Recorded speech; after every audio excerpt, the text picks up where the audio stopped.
Tiger Woods reclaiming his spot at the top with an incredible comeback, one for the ages, 11 years after his last major win.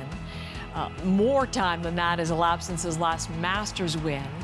But with that putt, winning his 5th green jacket, and the celebrations were on, which are probably continuing this morning in so many places. And there are so many aspects of this story to talk about. So who better to talk about them with Lauren Rubenstein, who's a columnist now with Score Golf magazine. But you know him formerly with the Globe and Mail. You also probably know he worked with Tiger Woods on a memoir on his first Masters win, 1997 Masters, My Story.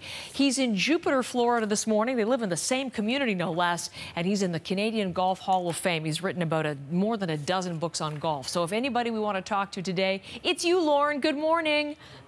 Good morning, Heather. Always nice to chat with you, especially on such an important morning. Especially about Tiger, because I remember conversations when you and I were saying he shouldn't even play again. He's done. He said that himself. So this morning, Lauren, are we talking about the greatest individual comeback in sports history, or how do you see it?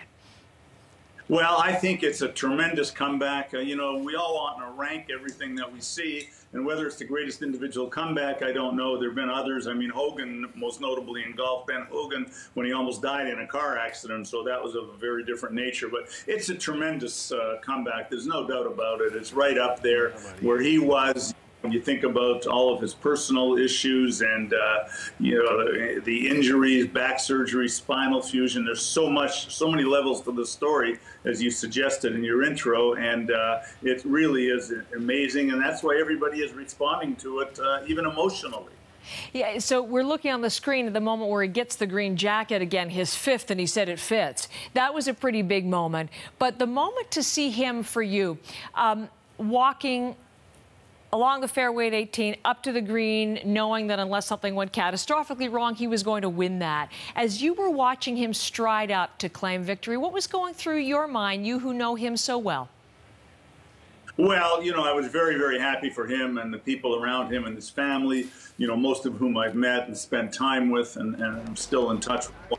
Particular. So, you know, I was just extremely happy for him, you know, to see people, you know, that you've gotten to know a little bit, go through very, very difficult times and maybe be right at the bottom, and then to spend time. You know, Heather, he's been practicing for this Masters for 6 months or so. Even he said that last evening. And all he cares about are the 4 majors. The rest of the tournaments are almost practice rounds for him.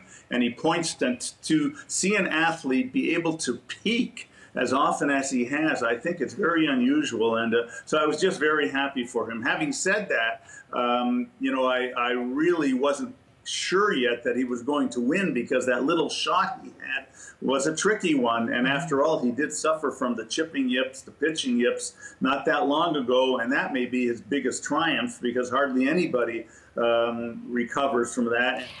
Jack Nicklaus, not there to watch, but following for sure from Florida, and tweeting about how a big well done to Tiger. So happy for him and the game of golf. This is just fantastic. Couple of parts to my question. Number one, the 6 green jackets that Jack has, the 18 majors that Jack has. Is that now back in the equation? Is that part of the hunt for Tiger Woods, do you think? I think it is. You know, it's all in play for Tiger now. He demonstrated last year that he could win on the regular tour, the PGA Tour. He always wanted to win another major. The next one up was the Masters, and here he's won it. So he knows he can win. He can win at the highest levels again. He can hit the shots that he has down the stretch. So, yeah, I'd say that's all in play again. All right. And then finally, you know, we talk so often during his troubles about how he changed the game forever, and then disappeared from the game, and then the game changed in his absence. Now he's back, right at the top again. What happens to the sport of golf?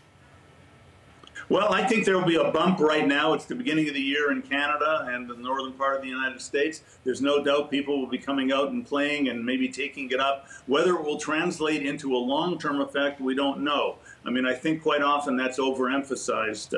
You know, there are people who watch golf only when Tiger is playing. Do they then go out and buy equipment and take up the game? You know, we don't know. Some do, obviously. Do they stay with the game? But certainly the interest in it, the attention, probably driving ranges if they're open now in Canada. I mean, people are going to be out there, and probably the bump in sales will be in red mock turtlenecks. That's true. Champion turtleneck again. Listening to that chant of tiger, tiger, tiger, that was really something to hear that again after these many years. Lauren, so great to talk to you as always. Thanks for the time. You bet, Heather. Take care. Bye-bye. See you soon.